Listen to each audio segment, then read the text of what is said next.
Hello, everyone, and thanks for joining our first ever podcast. Fintrac presents Slum Sale versus Demerger, what business owners needs to know. Today, we have with us Jivika. Jivika is from Bangalore, and she's the company secretary with an experience of over 10 years in different business verticals, providing clients with compliance and how to make their companies more clean. Jivika, thanks for accepting our invite and hope we have a great podcast today. Thank you, Neeraj, for inviting me. I'm really glad to be here today. So, for the benefit of the audience, uh, Fintrac is a boutique advisory firm which works with multiple verticals, valuations, and compliance. We provide our customers, our clients, with end-to-end services in a way that it feels that we are actually working in-house. And Jivika is a prominent member of our Fintrac community, and that's why we have chosen her to be our first member or our first guest on our podcast. And again, Jivika, thanks for accepting our invite. Thank you, Neeraj. So before we get into details, let me say this. If you run a business in India, this topic matters a lot more than people think. Because growth creates complexities, multiple business lines, direct investors, family expectations, succession. So if you are a founder, if you're an entrepreneur, you're always thinking that whether succession planning is beneficial for me. Should I do a split of my business? Should I just sell off my one business vertical which may not be doing so well or which I am not able to handle? So all these questions are there in an entrepreneur mind, and this is where professionals like Jivika come into picture. So Jivika, let me start with a very simple question to you. Yes, Why does a Neeraj. business even consider restructuring in the first place? Yeah, thank you, Neeraj. So, businesses usually will consider restructuring because we see they would have outgrown their current structure. Or there can be another reason that they are into different kind of businesses and one of the vertical is growing very fast while the other vertical may be growing slow and distracting the management. So they may want to move that fast growing vertical out of the existing entity and move it into a new entity or vice versa. And what this does, it helps to unlock the value of the entity which is doing very good. And sometimes business restructuring is also looked at by the founders or the established promoters where they want a very clean succession for the upcoming generations. And sometimes this requirement also comes from the investor side where they want to have a proper and clean business structure before going for the next fundraise. So, restructuring can be done for various reasons. So, it is mainly for creating a better shape for the next phase of the business. And that is why you see the slum sale and demerger. These often come up in business restructuring. So, these are the tools for business transformation actually. Okay, so if from a layman's perspective, if I say this, that you are as strong as the weakest link in your team, and if one of your vertical is not doing that great, it's better to remove it from your maybe team and maybe move it to a more independent charge or maybe hive it off, and that way you are making your core area more stronger. If that is something which you are trying to say, Jivika here. Yes, Neeraj, but what I would say that it is just not about the weakest link. Okay, if a business is having the weakest link, they would definitely want to hide it off, to company, focus on the business which is doing good and which is strong, right? So I would like to put this requirement of structuring into two buckets. One is like reactive, like you said, the damage is there, or maybe there's a business undertaking which is not doing that good, or there's a loss making division for that matter, or there's a dispute between family members or co founders, and they are looking for a cleaner structure. So, in this case, restructuring happens, and this is more of a damage control. But again, there is another kind of bucket where restructuring takes place. That is a proactive bucket. So in that, what we see that the business is actually doing pretty well, and like you said, there's a vertical which is growing very fast, and the management wants to put all its capital and bandwidth into that vertical. So they would like to focus on that vertical, they separate that vertical. Simply, there's a promoter who is planning to do a succession planning, and he wants each of his child or each branch of the family to hold a separate business, so that this succession doesn't become a problem 10 years later. So this, there can be a proactive reason also for doing business restructuring. Nicely said, Jivika. Nicely said. So my next question to you, Jivika, is what is a slump sale? Because I think cricket fans will recognize the word slump from the matter that if a batsman is in slump in form, so yani he is not performing. So whether that is something linked with this slump sale, because as a layman. Yeah, so yeah, I understand, but here we should not relate that definition here. Here, basically, slum sale means when a business undertaking is transferred as a whole. It's like a package undertaking is transferred with all its liabilities and assets for a single negotiated price between the buyer and the seller. So a slump sale is a kind of transaction in which you don't value each of the assets and liabilities separately. The undertaking is transferred as a going concern. So the when you transfer the undertaking to the buyer, it should be in a position where the undertaking is able to work independently immediately the same date is transferred. Okay, so the business is sold here as a going concern and for a lump sum consideration. That is what is very important to understand about slump sale. So simple way to say it, that take the business unit as it is. Yes, I think that is the easiest way to think about it. So Jivika, can you give me maybe a real life example, because that way the audience would be able to connect with this slum sale.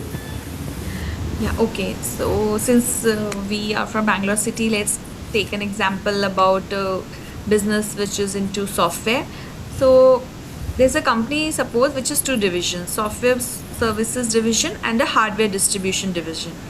Now the software services division is doing very good, and the founders of the company wants to focus on that division because it has a good growth potential, and they want to exit the hardware business entirely. They don't want to even focus on it, so they are now looking to sell that business. So what they will do, they will find a buyer who is willing to buy the hardware division of their company, and it's like a separate undertaking. So they will transfer the entire undertaking for the hardware business to that buyer through a slum sale process.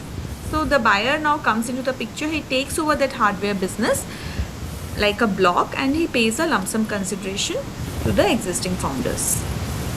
Okay. So basically, we find prospective buyers and hand over the key to our one of the verticals of our businesses, and we'll transfer the tangible as well as the intangible assets of that company or the unit. Yes, whatever is needed to run that business as a going concern. Okay. So following up with my question, why do you think what makes this slum sale so attractive? It's a very good question, Neeraj. Actually, people resort to slum sale mainly because of its speed, simplicity, and I would say commercial clarity. Okay, so a slum sale is just a simple business transaction where the sale of business is happening. You don't need to get any approval from any statutory authority. What you just need is a business transfer agreement, and of course approval from the board of the company, and the transfer, of course the transfer itself. So where you see like demerger, which is the other option of business restructuring, it can take anywhere between, I mean, 6 to 12 months, because it also requires the approval of the tribunal or the statutory authority. A slum sale can be closed in weeks. So it gives you commercial flexibility. Here, though you are required to transfer the undertaking as a going concern with all its assets and liabilities, still few assets and liabilities can be left out if they do not affect the going concern status. Right? So this combination, that is no approval from authorities and the flexibility in the structuring and the lump sum consideration.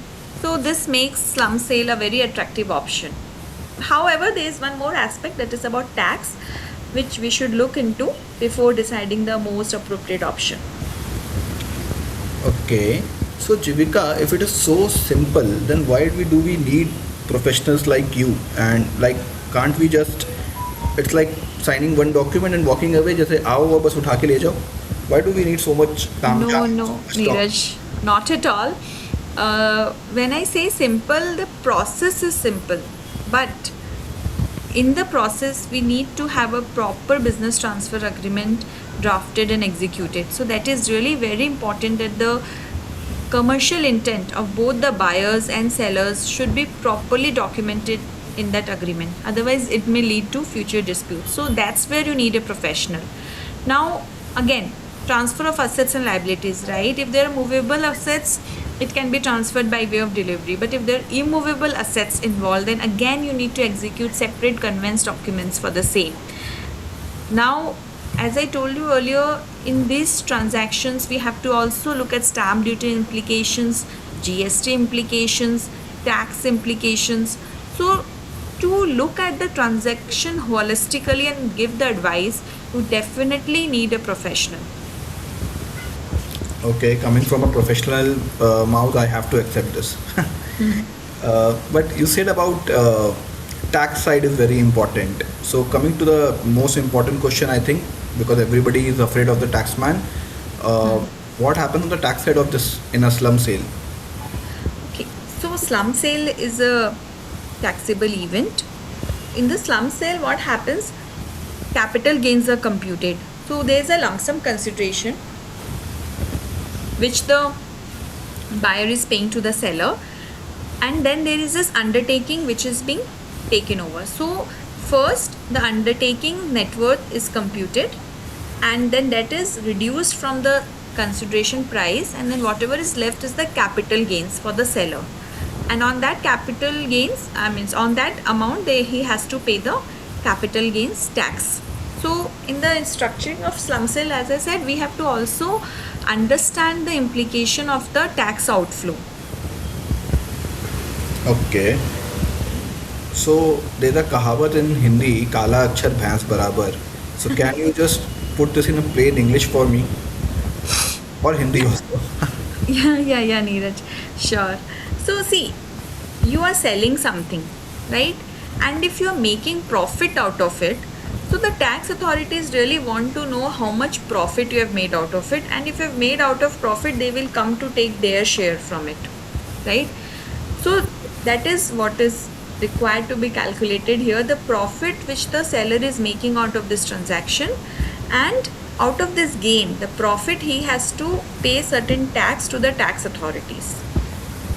And here the valuation is also very important, because the fair value of the undertaking has to be done, what I mentioned at the net worth, right? Yeah. That has to be also calculated to arrive at the capital gains value. So basically, you're saying कि valuation is not a formality; it is very important part of the entire BTA. Yes, Of valuation is really important, because it can affect both tax and deal defensibility. If your valuation is weak, you can be questioned by the tax authorities at a later point of time, and your entire transaction can become vulnerable later.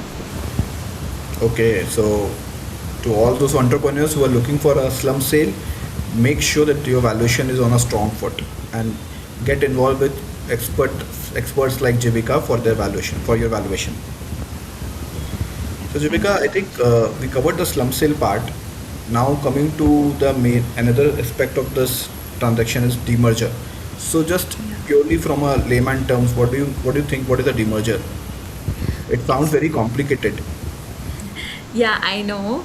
But demerger is also a method of business restructuring. So the what we are doing in slum sale, we are separating the business, one business vertical from existing business. Same thing happens in demerger, but demerger is more formal. Like here what happens, it's a scheme based restructuring where a proper demerger scheme has to be drafted, and the scheme needs to be presented to NCLT or regional director, which are the statutory authorities, and the one company transfers its one of its undertaking to another resulting company. So the end effect is same only, but it is a legally approved process. Here we have to take approval from the legal and statutory authorities. So unlike the slum sale, this is not just a business contract, it is a regulated restructuring exercise. So can we say that demerger is the divorce of companies or divorce equivalent? Yes, you can say that. So it is like when you want to separate the two business cleanly, and but you don't want to sell it to outsiders, you want to retain the ownership, but you just want to separate the two businesses, then you go for demerger. So if a, like example, if a family business has a consumer business and a logistics business and they want each one to grow separately, so they can go for a split by way of demerger. Okay, and what happens to the ownership after a demerger? So in demerger, what happens? The shareholders of the original company, they receive shares in the resulting company.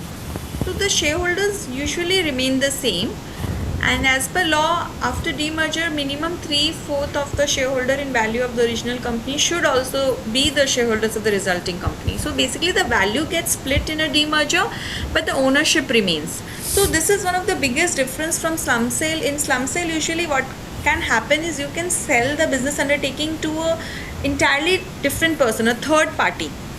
Okay, but in demerger, the ownership remains.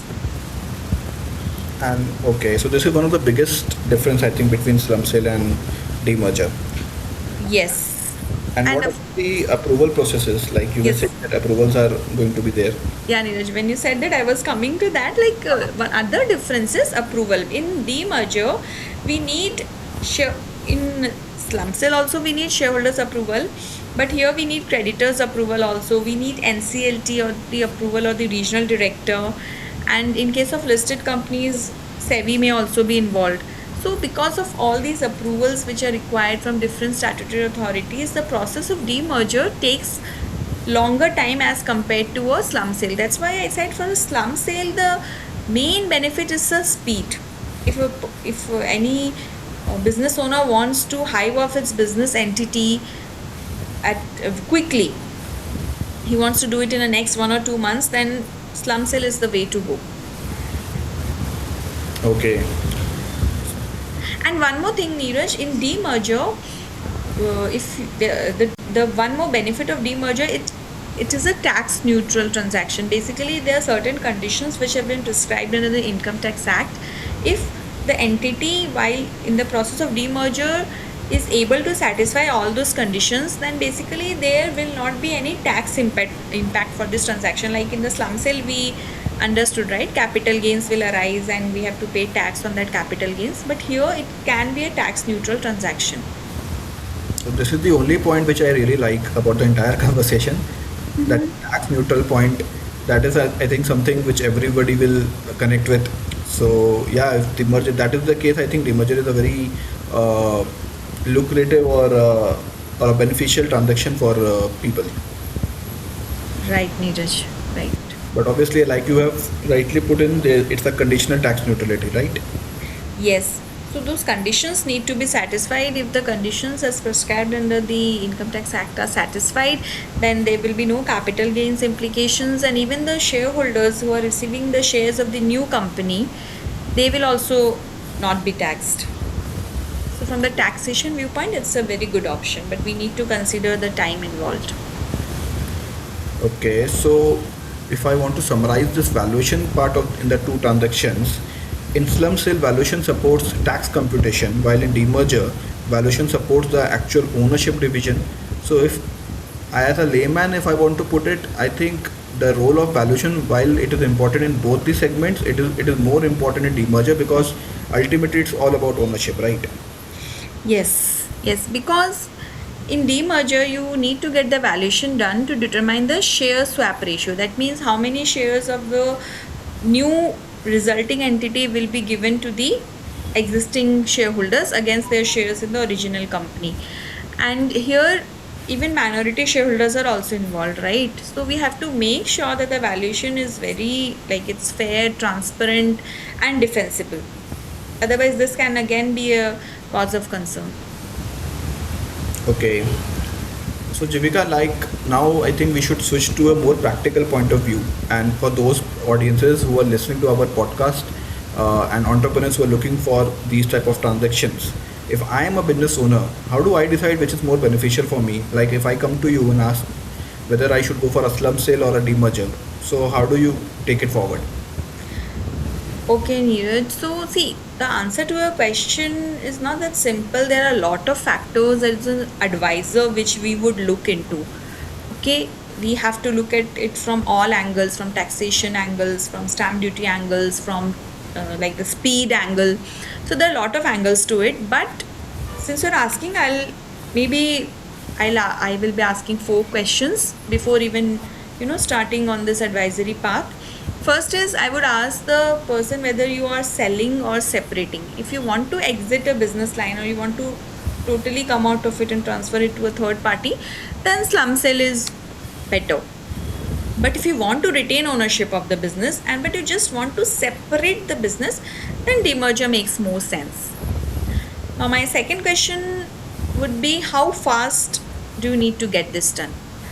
So of course now by this time we know slum sale is quicker and demerger takes longer because of the approval process involved from the statutory authority. Another thing is, how important is tax neutrality? So if the person wants to go for tax neutrality and is not willing or to pay any capital gains tax, and his or she is okay with the time involved in the entire process, then in that case of course demerger becomes attractive. And the one of the important question is, what is the long term business objective, why he or she is doing this? So if the goal is to get the cash and exit from the business, then slum sale is a better option. Again, if you want to continue with the business but you just want to make a separate entity out of it, then you can think of demerger. Okay, so the answer to my question is a list of 4 questions which you will ask from the client, and I think probably after those answers you will be in a better position to give a clean framework. Yes, these are the basic questions which I will be asking. Okay, and I think, but most of the time the people will agree that tax is one of the major points for them. Yeah, but here I would disagree because tax matters. Of course, nobody would like to, pay money for, paying tax. Everybody wants to save tax by way of tax planning. But at the end of it, we have to also understand that the business intent matters more. So whenever we are doing this whole restructuring analysis, we should also keep in mind the intent with which this restructuring is being undertaken. Okay, so I think from the theoretical part of this was our segment. Now I think we should move to a certain real life case studies. With the speed of Vande Bharat, let me ask you a couple of questions. Yes. So my first question to you is, a Bangalore-based engineering company has 2 divisions. One manufactures industrial pumps and other manufactures solar mounting structures. The solar division has grown rapidly and the strategic investor wants to acquire only that business for 80 CR. The promoters do not want to sell the entire company. How do you look at this? Okay. So see, this is a classic restructuring situation. Okay, there's an investor who is interested in the operating business, which along with its customers, employees, everything and assets. So in this scenario, I would say the slum sale is the preferred route because the entire solar division can be transferred to the investor as a going concern. But if the promoters believe that this solar system may attract any additional investors, or maybe like it can be listed at some point of time, then they can look at a demerger where they can demerge this solar division into a separate company and then they can induct investors at that level. So the choice eventually depends whether the promoters want an immediate exit from the solar business or they want to create long-term value. So I think the right question here is, कि ultimately इस transaction से हमारा what are we going to achieve and not like how do we do this, because first we have to target it or specify what is our target, and then according to that target we have to justify the means to do it. Absolutely, Neeraj. So coming to you, my second question, which will be a SaaS startup preparing for funding round. So, for example, there's a SaaS company which has developed a software platform, and over the years, it has also built a sizable consulting and implementation practice. Now, a PE wants to invest only in the software business because that is the scalable part of the business. What would be the ideal approach? Okay, so this is something that we see frequently, Neeraj. So, investors are interested in investing a software business where they find recurring revenues coming in. Okay, and this is different from the service revenues. So if an investor is looking at investing in a company where both the businesses are sitting, then for them it becomes difficult to present a clear investment story to them. So what can be done here? A demerger can be resorted to here, where the software platform business will be separated from the consulting business, and the investor can then directly invest into the software company while the founders can continue their consulting arm separately. What this separation will do, it will simplify the entire investment process, where the investors who were just wanting to invest in the software business are now investing into the software business only, and it will also help the founders to unlock the value, ultimately giving them better valuation multiples. Okay, and I think this is where the story gets interesting, because same business can look very different depending upon how it is structured. So structure plays such an important part, and sometimes we all skip that part and we are just focusing on the sales, how to increase the revenue, and we skip the structure part. But I think from your what you have told us so far, structure plays a very important role, and this is happening in the real world also, right? So Right. we have seen cases. I think recently we seen the case of Vedanta, and even I was listening to the interview of Vedanta's chairman and all, and they were saying that once they have split the companies, each company will over the years will become equivalent to what they were in the combined value. So they have unlocked the value of these. I think they have split in four or five. Correct me if I'm wrong. And Yes. now they are like their ultimate target is to achieve uh, unlock the value of each of those entities. Yes, Neeraj, what you have mentioned is a very good recent example. So this is actually a very good example of demerger, where the business has tried to create value for its shareholders by dividing the business into separate entities. Now each unit can be now valued separately, and it can create lot of wealth for its investors. Okay, understood, Jivika. So, I think my last question to you regarding this real life examples are, because we are in India, and India may we have a lot of family businesses which are in the second generation. A lot of Yes. succession planning is happening. So for me, the question is, what do you do when different siblings want different divisions? Like how do you split it? What do you do? What is the structure here? And ये कहानी घर घर की है. Yeah, Neeraj, I agree Fictional totally. but actual word. Agree, Neeraj. So in this scenario, again, I would say demerger is extremely effective. So instead of deciding who is going to take which business and to sell those business to them, it will unnecessarily require funding issues and valuation disputes. So what can be done here? Demerger can be looked into, where each division can be transferred into a separate company, and these companies then can be owned by the respective family who to whom this business needs to be given.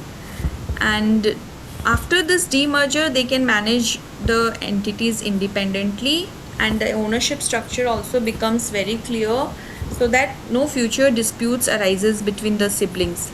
If we see, many large Indian business groups have adopted similar structures, where they have segregated their different business divisions into different companies, and then handed over the reins of these companies to different siblings, so that they can focus on their business and without getting into the dispute of ownership. And this definitely helps to reduce future conflicts and maintain the family relationships. Yes. So for all the audiences, if you see that, if you feel that succession planning is a dispute is like kahani ghar ghar ki, don't believe so. Come to Jivika, and she will sort out your family disputes. Yeah. By way of demerger, not by counseling. Correct, correct. So yeah, Jivika. So now we'll move to our last segment, which is finding out the common mistakes which keep on happening in these type of transactions. Yeah. So my first question to you is, what are the common mistakes businesses make in these type of transactions? Yeah, so I believe they, while evaluating the different options for doing the business structuring, sometimes they are focused only on tax, like how do we save the tax. So, as I told, the structure should be looked at holistically from all the viewpoints. Secondly, they underestimate documentation, like you said in the first part. Like if it's so simple, we can only prepare the documentation, right? No, the documentation is equally important. Okay, because that is the document which will, in later point of time, which will come into use at the time of any dispute or any ambiguity or any doubt. Okay, then we have seen that valuation process is not followed properly, so that of course should be taken care. And compliance timelines are usually underestimated, especially for demergers, because getting approval from the NCLT may take some time, so we need to be mindful of that time. And as I told, we should choose a structure with the final business objective in mind. Like, why are we doing this restructuring? What is our intent? And everything else then follows. Correct. So when I was in employment, my manager used to say, Neeraj RCA करो, मुझे समझ में नहीं आता था. Finally मुझे समझ में आया कि आरसीए का मतलब है root cause analysis. And I think in हाँ. this entire thing, the fifth point which you told, like what is the clear objective of the Yes. business restructuring, is the root cause analysis for the entire structure. Right. Right, Neeraj. Because the restructuring, what we are doing, it should, it should support the future of the business. We don't have to just, do a good paperwork, just do the compliance part of it. It should make some business sense in the future. Correct. So a couple of rapid fire questions to you, Jivika, and if you say all the right answers, you will still not win any coffee hamper from me. No problem, Neeraj. So the first question is, what is the one misconception founders should always stop believing? That the lowest tax option is the best option? ये तो आप एकदम government की तरह से बात कर रहे हैं कि लोएस्ट टैक्स ऑप्शन को बेस्ट ऑप्शन मत मानो. That is the truth. Okay, moving ahead. What is the most overlooked issue? Valuation and documentation. When should businesses involve advisors like you? You should involve them at a very early stage, even before any sort of expectations are set. One line every founder should remember. So, slump sale is about transferring a business, and demerger is about reorganizing a business.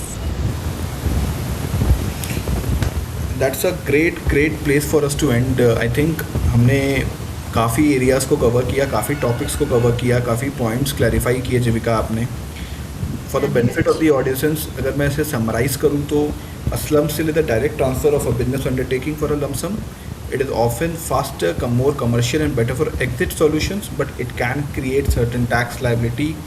A demerger is a formal restructuring that separates businesses while often preserving ownership continuity. It will take longer, but it can be tax neutral if the legal requirements are met. And जो हमने अभी बार बार discussion किया है कि the real decision is just not legal or tax saving, it is strategic. Are you selling?